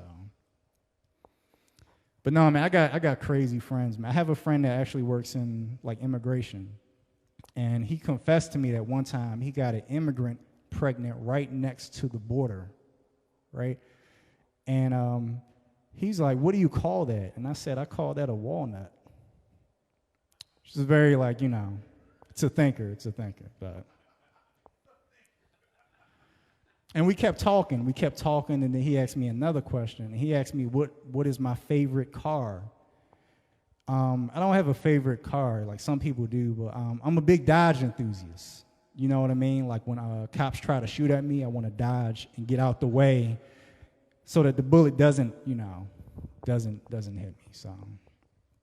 But yeah. I learned one thing: you don't ever want to catcall women. There's a couple guys in here. You don't ever want to catcall women. Do you agree with me, lovely? No catcalling women? I got the nod of approval. Okay. So here's why you don't catcall women. I was hanging out at a dog park with some friends, and I seen this really cute girl walk past, and I didn't say nothing crazy. I just said, hey, beautiful, to her. And she turned around and threw 3 open poop bags at my chest in front of all my friends. Everybody could see it. I was so embarrassed, and I was mad because of the fact that, like, she didn't have a dog with her. It was just a hot chick with poop in her hands just walking around, like, for no reason. You know what I mean? Like, I was still turned on, but I was embarrassed, you know. I was very embarrassed by that, and I don't know. I still tried to get the number, but it didn't work out, so. No, breakups are pretty hard. I had to break up with a chick because my friends told me she was sleeping around the community, and I confronted her about it. I said, you have no dignity. And she said, I have narcolepsy. I was like, I don't want to hear any excuses. You know what I mean? Don't want to hear any excuses, so. Yeah, I like reading a lot. I found out about this weird tribe of women that have really long necks, and they have these brass rings that go all the way up to the top. I don't know if anybody kind of knows what I'm talking about, but it's a group of women with really long necks. And it's like, just imagine like stacking rings all the way to the top. And I think it's called Long Neck Village. That's actually the name of the village. And I thought to myself, I was like, man, you know, if they get head and swallow, those kids are going to be free falling. You know what I mean? Like, you know how you say you've been skydiving before you were born? Like, that really has meaning, you know, when you say that. So it takes on a whole different meaning. So no, it's a lot of crazy people out there. Do we have any flat earthers in here? So, and here's the I just learned about this group. You know, it's a group of people. Apparently, flat earthers hate globes. You know what I mean? They don't believe that, you know, the earth is round. And for me, I thought flat earthers were women with no titties. You know what I mean? That's what I thought a flat earther was. You know what I mean? But don't call them that. You don't want to call them that at all. That's very inappropriate. So. Tell you guys about my favorite sex position in the bedroom. Favorite one. I'm sure everybody has one. I see you looking. But no, my favorite one is the one where you're standing and you pick your partner up in the air. You know, the guys kind of get a visual of what I'm trying to say. The only problem with that position is it requires a lot of strength and endurance, right? You know, to keep that going. One day, me and my girl was going at it, and after 2 exhausting minutes, I finally told her to put me down. You know, I said there's way too much pressure. You know, because I don't want her legs to start shaking and then she power bombs me in my own house. Now my ankles are on her shoulders. This isn't a good look at all. Like, she could really just 3 count me, and I can't do nothing about it, man. Kind of sucks, man. I don't know. Like I like weird things like roadhead. You know what I mean? I feel like it's a lost art. You know what I mean? Like, I think roadhead is wonderful. Like, I don't know what it is. I kind of like the thrill of like putting other families in danger, but not really. But just the thrill of it. Like one time, my girl was doing her thing while I was driving, and I got so excited, like I almost crashed into another bumper car. You know what I mean? So they said you can't come to Six Flags no more and do that. So we're gonna try Disney World next and see how their policies see how their policies play out. But yeah, man, it's dangerous. It's like, and there's consequences to roadhead. You know what I mean? Like, you could hit somebody, or even worse, you might not finish. You know what I mean? It's like, it's consequences to that. And I read about a guy that got roadhead, and he hit a dude that was on a tricycle, and he just kept driving. I was like, did she finish it? So, I don't know. But Dayton's kind of rough. Dayton's rough. I had this crazy Tinder date I went on, and we sat down to talk, and before we even got to know each other, she looked at me and said, listen, before we even go any further, I just want to let you know, every time you don't make me orgasm, I'm going to steal something from your place. First thing she said to me from the jump. Now, it's quite a statement, you know what I mean? Like, and I didn't know how to take that. But here's the thing about me, like, I like a challenge. You know what I mean? So we went out for a couple weeks, and, I'm not bragging or nothing, but, all my stuff is gone right now. So, and I can't even call the cops because I agreed to the challenge, which sucks. But she was cool, man. And in the bedroom, I'm not that great. I don't know all the techniques and stuff like that. Like, especially going down on women. Like, I'm not great with the going down on women, like, because when I'm down there, I don't know how to position her legs. And that's mainly because they were prosthetic, right? So I had to take both of her legs and, like, put them on the nightstand. And, like, I kind of felt like I was making love to one of those CPR torsos that you save life on, the ones that you practice CP, kind of know what I'm talking about. But no, she was cool, man. She had 2 pairs. She had her regular legs and then her date night legs. And the date night legs were shaved, right? Sometimes she'd make me mad. I would hide the date night legs just so she'd be hairy, all weekend. Yeah, cute pet names for each other. You know what I mean? Like, she called me her little Wakanda Knight. And I would call her Harriet Nubman. Just something, you got to get creative with, just something, I don't know, but. No, we got wrestling fans. Do we have any UFC fans in the fights? Kind of same, similar. You like that? I was watching an old fight, and the best thing about the fight was during the fight, somebody lost their bowels, and they lost. I think they lost because they lost their bowels, right? And the thing that was funny about that is, like, I thought trainers taught you how to properly clinch, like, in a fight situation, but, like, I don't think that really worked out too well. But I don't know. The thing about having friends is that they ask you uncomfortable questions that you're not ready for. Like, my friend asked me if I've ever peed on my girl before, and I wasn't ready for that. But I've known him for like 5 years, and I was honest. I said, no, I could never do that, man. You know what I mean? Like, she won't stand still, and it's hard to hit a moving target, so it's just hard to hit a moving target, so. Trying to see what else I got here for you guys. So I'll wrap it up on this. Everybody's on Netflix, I'm sure, watching different documentaries and stuff. One of my favorite is a documentary about cocaine, right? Sometimes I watch drug documentaries, and they explain that in Colombia, it takes 20 hectares to grow cocaine, right? And they were explaining that a hectare is 100 acres of land. But I was confused. I thought they meant 20 people named Hector grow coke in Colombia. So I was like, that's too many hectares. I just need 1 hectare to grow my coke, and I'll be A-okay. But I'm Anthony Wright, guys. Thank you so much. Appreciate you.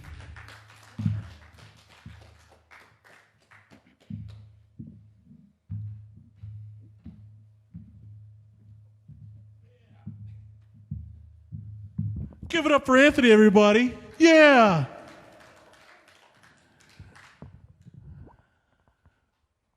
Ladies and gentlemen, the President of the United States.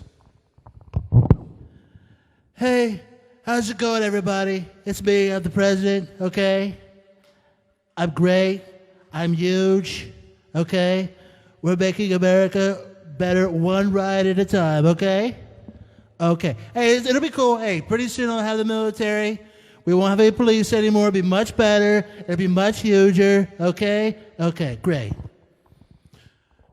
Shaquille O'Neal. Hey, everybody. I'm here with Icy Hot. I've got to get the patch, okay? All right. Yeah. Rest in peace, Kobe.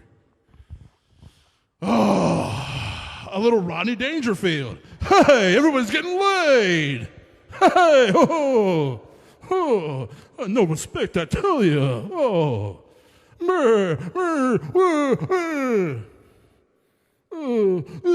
That's not an impression. This is me fucking going off right now. Yeah, you heard me. Shit. So the whole world's falling apart. Everybody's rioting. Pretty soon everyone's going to need their own security. But I tell you, I work for someone who was ahead of that curve. I work for McDonald's. They had their own security. You know, the bat one in town? Yeah. They used to call me Officer McRib. Boy, were they ahead of the curve. They were.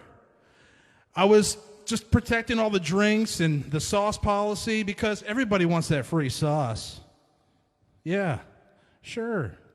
But now I hear, this is even funnier, that my replacement at McDonald's security is also the manager of the grill.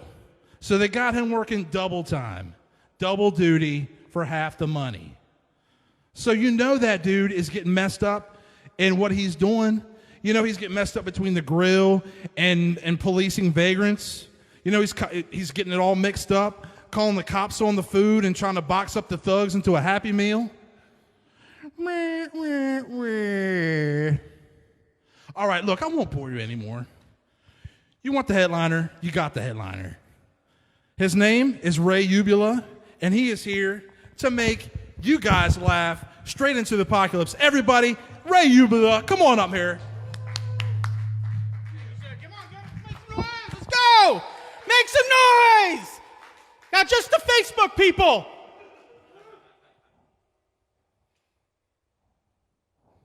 Well, those Facebook people suck. What the hell? I can't hear them at all. My goodness. I do want to thank you all for the people who are here and people watching. Thank you for supporting live comedy. Really appreciate that, especially because it gives us comics a reason to wear something other than sweatpants, which we've been doing nonstop for the last 90 days. Not multiple pairs, the same pair for the last 90 days. We don't wash shit, okay? So, Granny, yeah, I'm just getting this shit out of the way right out front. So, I don't want to call you Granny because that's rude. What's your name, ma'am?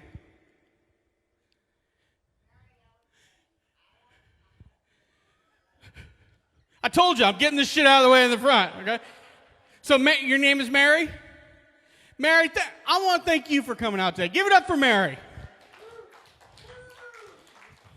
And Mary, you said you had a man last night?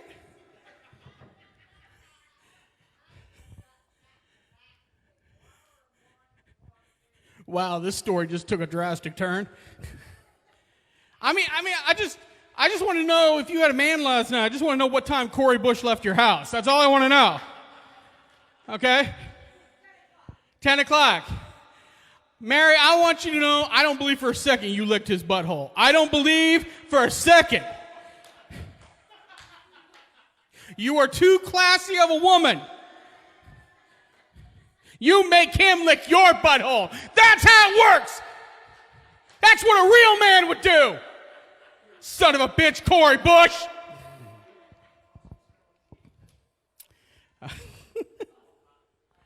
Oh my God, but I'm glad you all are here. Mr. Z, thank you for that introduction. That was very nice.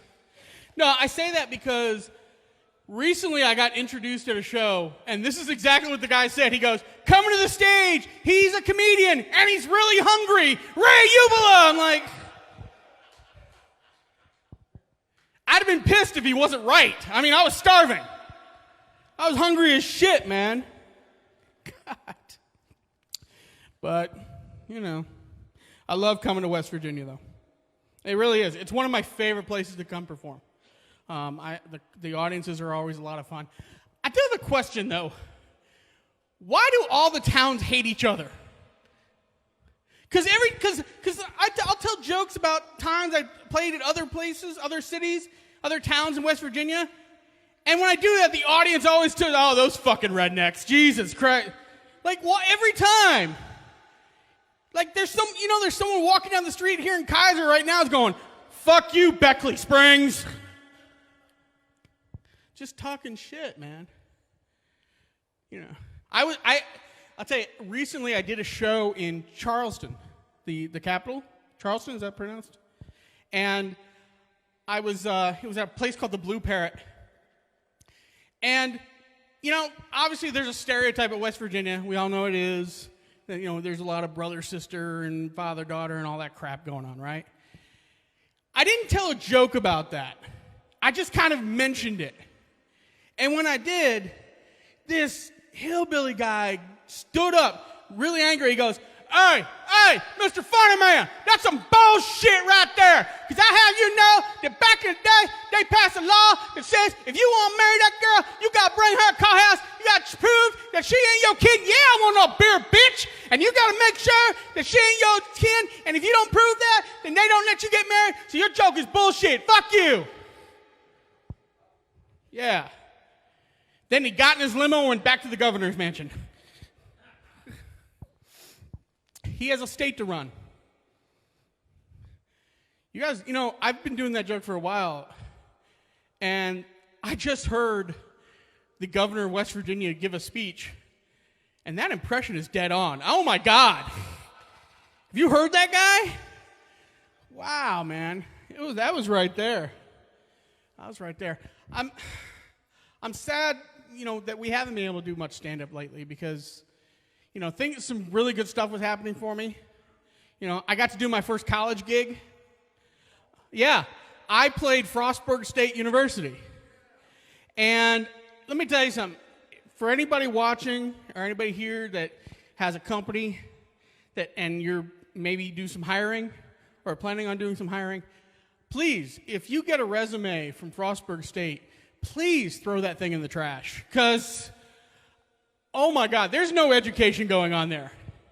I mean, unless you want an employee that's an alcoholic with a lot of STDs, just get rid of that resume.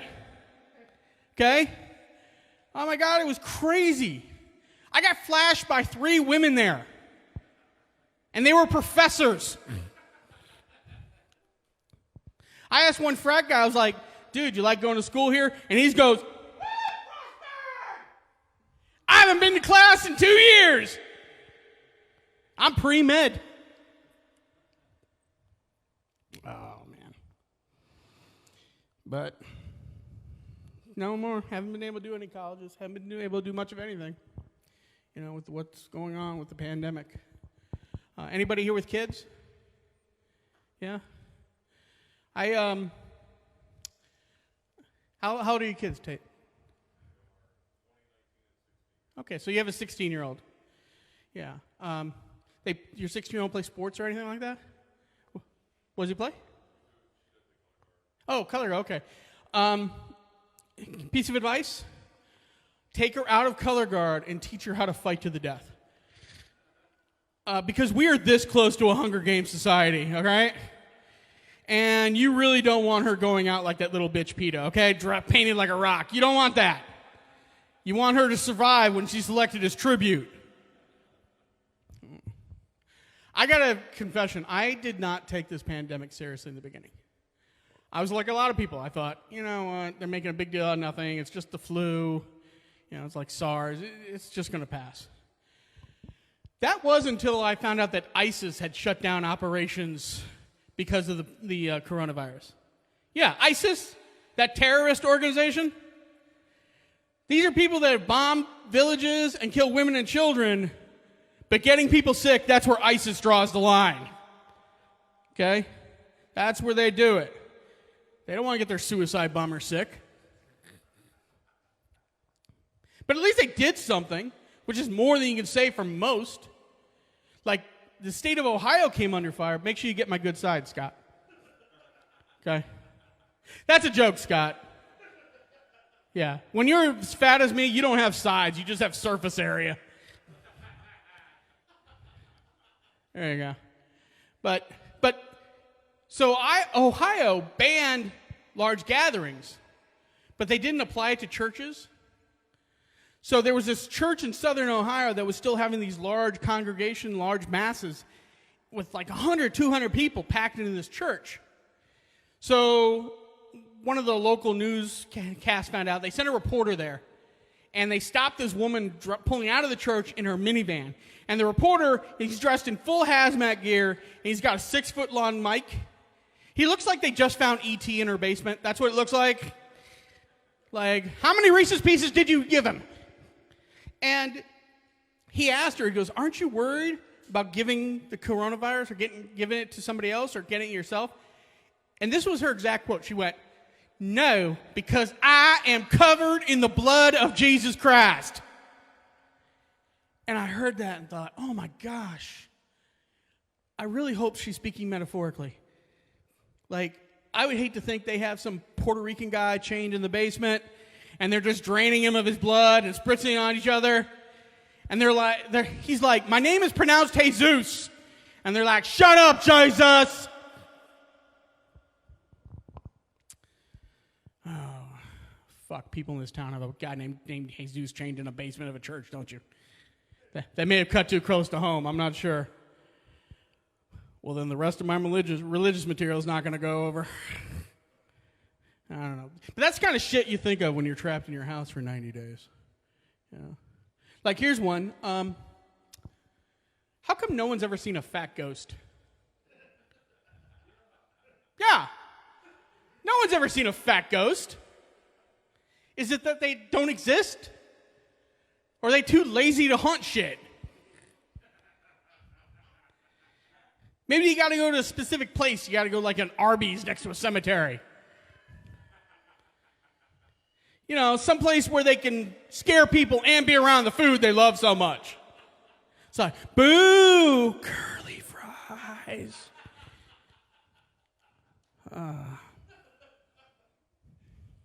I actually wrote while I was, at home, I wrote a screenplay. I wrote another sequel to the Saw franchise. Yeah. You guys want to hear? All right. So it stars me. And what happens is I wake up in a basement, and to my side is 6 people, and they're like chained to this table, and right above each of them is like an axe with a sharp end pointed right at their head. And Jigsaw comes on the screen, and he goes, you have 2 minutes to climb that flight of stairs, or everybody is going to be chopped in half by these axes. And I look at the stairs, and then I turn to the people and I go, you're all going to die. End credits. The whole movie's 10 minutes long. Okay? I think it's got potential. I don't know about you guys. I'm a large man, which is obvious to everyone here, especially the people watching on Facebook, because I probably barely fit on the screen. I don't apologize for that. I work hard to maintain this body. Every morning I wake up at 5 a.m. go to the gym with a dozen donuts? Did I eat in front of a spin class? I'm there to motivate.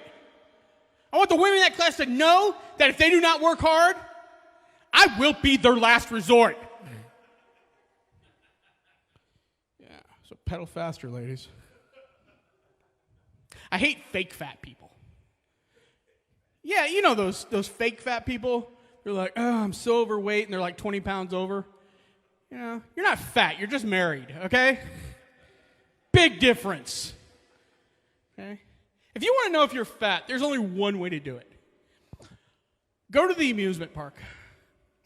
Get in line for the roller coaster. Wait in line for a long time.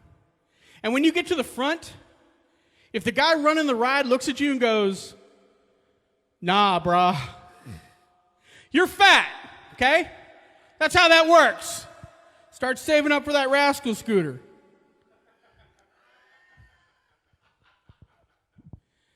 It's tough being fat, man. I'm not going to lie. It's really hard, man.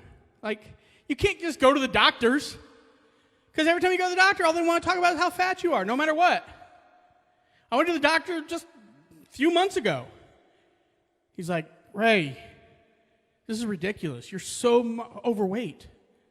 You need to take off pounds. You need to lose weight. And I'm like, Doc, you're a goddamn optometrist. Fuck, I fucked that up. Okay, let's start that over. Mary, you cool if I start that joke over again? Now you're not listening. Thank God. All right. I said, Doc, you're an optometrist. My eyes are up here. Hashtag me too. That's okay. Don't laugh at that. I fucked that one up. That's what happens when you don't do stand-up for a while. It really is. That and, I got a lot of things going on in my life. Like, recently, a couple comic friends of mine love to tell me that I remind them of Ralphie May. Who here knows who Ralphie May is? Raise your hand if you know who Ralphie May is. All right, yeah. So if you don't know Ralphie May, Ralphie, he's no longer with us, but he was a brilliant comic. He weighed about 550 pounds. He was a very large gentleman. And don't get me wrong, as a comic, he was brilliant. But I don't think that's why they're comparing me to him. Okay? It's like, you know who else was a fat piece of shit? Ralphie May. I don't think you're getting this, so I'm gonna give you an example. Ma'am, you on the end here. What's your name? Norma? Well, Norma, I want to thank you for coming here tonight. Are you having a good time? Fantastic. Well, thank you for being here, and thank you for supporting live comedy. You know what, Norma?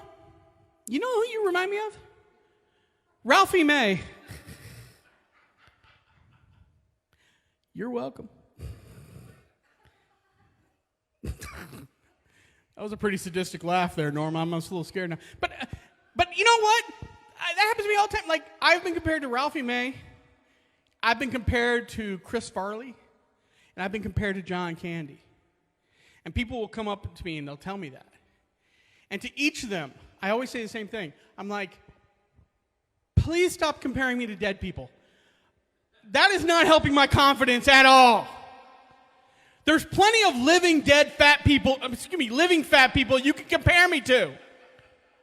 Kevin James, Jim Belushi, that kid from Modern Family. And what's crazy about that is, like, so John Candy and Ralphie May died in their early to mid 40s. Chris Farley died at 33. I've outlived all of them. Okay? I turn 50 next month. Okay? And you might be thinking, what an amazing milestone. No, that's what's called a cruel joke. Okay? Because when I was getting younger, I never thought I'd live to 50. So I drank what I want, and I ate what I want, and I spent all my money. And now I'm about to turn 50, and I can't eat what I want, and I can't drink what I want, I have no money. And the worst part is, if I had done it right, if I had saved my money and taken care of myself, dead at 45. No doubt. I would have gotten every form of cancer possible. Dead. Oh, I'm sorry. Does death bring this crowd down? I'm sorry. Is that the trigger here? Hey, we're all gonna do it, man. I don't know. But I'm trying to stay young though. Because in stand-up you gotta, almost every comic I come across is younger than me. So I'm trying to stay young. I gotta try and keep up. I got enough wrong with me. But mentally I gotta try and keep up, right? So I'll be sitting there, I'm watching TV, and I'm like, I gotta think young, I gotta act young. It's all about mentality. It's all up here. I need to think and stay young forever. And I say all of that as I'm watching Murder, She Wrote. Murder, She Wrote, which, by the way, that's a weird show. Like, here's what always got me about Murder, She Wrote. First of all, why does the killer always wait till she's in town to murder somebody? Why not wait till she leaves? Give it a day, dude. And why do the police always just get out of her way and let her do what she wants? They're like, well, you know what? You're 80 and with no police training, please take over. She writes books. What I'm happy about, though, is that I'm never going to be famous, and as a result, that means I won't be one of these old men who sexually harasses women. And I take a lot of pride in that. Seriously, man, you hear about these old men sexually harassing women like 30, 40, 50 years younger than them. It's crazy. And their go-to move is always the same. They go to the bath, they have this woman in their apartment or hotel room or whatever, and they go to the bathroom or back room, and then they walk their old naked ass out. Like that's gonna do it for her. That's gotta be a thrill for her. I mean, Weinstein did that. Charlie Rose did that. And Bob Barker did that. For The Price is Right, that was his go-to move. He would get one of the Barker's beauties into his dressing room, and then he'd go to the bathroom, and then old, emaciated Bob Barker came out of the bathroom, butt naked. My dear, we're about to play Plinko. And he's just, and the worst part is, because he's old, he's had to pop a cup of Viagra to get things going, right? And while that gave him a raging hard-on, it also drained all the blood out of him that he had left. So now he's got this big, hard dick, but the rest of his body looks like a used Capri Sun pouch. And he's like, Johnny Gilbert, tell her what she can win. It's an 80-year-old penis, Bob.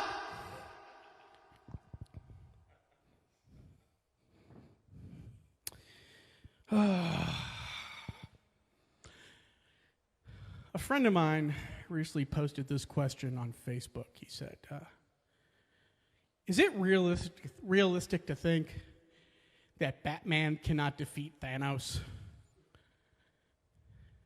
And my reply to that is it realistic to use the word realistic when you discussing fictional characters? If it is, I got one. Is it realistic to think that the Care Bears don't have an underground fight club? And if they do, who's your money on? Me? It's Secret Bear. His secret is he has a dark past. Yeah. I have about 30 more minutes on that. I'm not going to do it.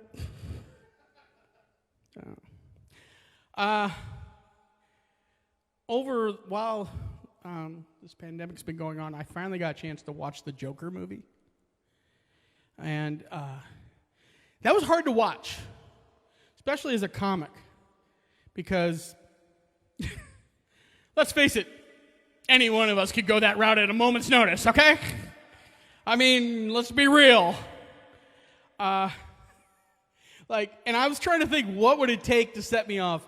And I'm pretty sure it would be something so minor that you wouldn't believe would make me turn that way, Like, let's say I had to come here tonight. I'm getting ready to leave work. My boss calls me into his office. He goes, I'm sorry, we're going to have to let you go. And I'm like, you know what? That's fine. You know what? I didn't like this job anyways. That's cool. Thank you. Thank you for the last 13 years. And then I get in my car, and I stop about halfway up somewhere in Cumberland, and I'm getting gas. And as I turn my back, someone jumps in my car and drives off with it, steals it. And I'm like, you know what? I didn't like that car anyways. You know what? It's paid off. I can get a new car anytime I want. That's fine. It's insured. Then somehow I make my way here to the theater, and I walk in, and they're selling drinks, and I'm like, oh, great. Could I get a Diet Coke? And he's like, Diet Pepsi okay? And I'm like, this fucking world will burn! That's how it happened. Don't worry, they have Coke products here. You're fine. I just wanted to slam the microphone stand down over and over again. I'm not going to lie. That was therapeutic. I enjoyed that.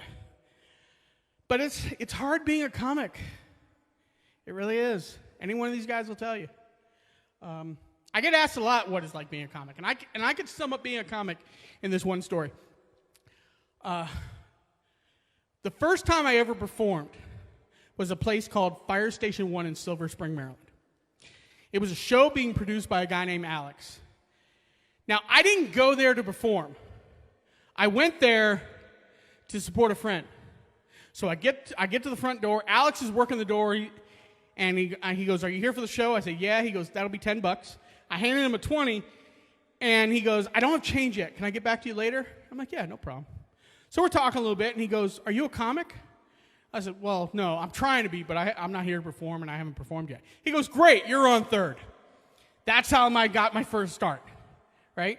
And I was supposed to do 7 minutes. I did 3 because that's all the material I had, but the audience was great. They were really pleasant. They laughed. I had a great time, and from that moment on, I was hooked. And I said, I'm going to grind and try and be the best comic I can be.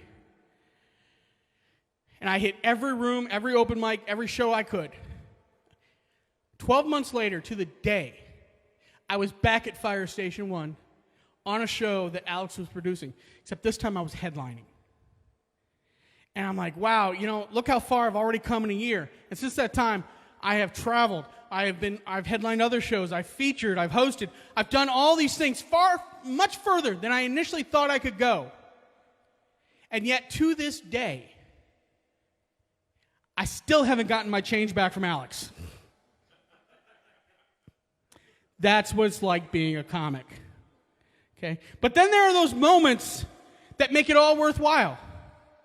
I was doing a show in Hagerstown, Maryland, at a place called the Art Gastropub. And if you don't know Hagerstown, it is the pride and joy of the Maryland meth community. Meth is great there. If you want some quality meth, Hagerstown, Maryland, okay? And they actually have like celebrity meth addicts. It's weird. And I was doing the show here, and into the showroom walked a very famous meth addict by the name of Bobby. And Bobby sat down, and he just sat down and started watching the show. And I went and did my set, and I had a lot of fun. It was a good set. I was really happy. And so I left the stage. I go start packing up my stuff. I'm getting ready to walk out the door. And that's when Bobby came out of the showroom. And he goes, hey! You made me shit my pants! And I'm like, oh, hell yeah! Okay? Because let me tell you something. There are 4 main goals to comedy, all right? 1, Netflix special. 2, Comedy Cellar New York. 3, Comedy Store LA. 4, make a meth addict shit themselves. I've been doing stand-up 3 years. I'm 25% to a comedy grand slam.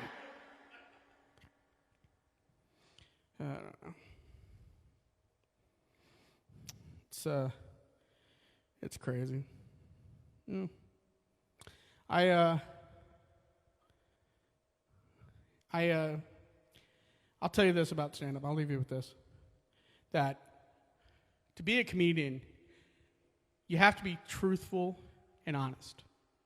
Not only to your audience, but to yourself. I say that because I was watching the movie The Martian the other day with Matt Damon. Great movie. And there's a scene where Matt Damon is he's rationing his food so he can stay alive till he can get rescued. And he is cutting each item down to the smallest morsel so he can have the minimal calorie content just so he can stay alive. And I'm watching that going, oh my God, there is no way I could do that. There's no way I could survive under those circumstances. I don't have the mental discipline. I'm not, and I'm just addicted to food. If I see food, I'm going to eat it. So there's no way I would survive under those circumstances. And that's when this little voice in the back of my head said, Ray, who the fuck's going to send you to Mars? You think you're going to go to Mars? You think you're going to have a spaceship to Mars? They don't let you on roller coasters. What's going to happen? You're going to wait in line, you're going to get to the front of the line, and that guy's going to be there going, nah, brah. You guys have been wonderful. Thank you so much. Tate, thank you. Indie Art House Theater, thank you. Mary, thank you. Everybody stay.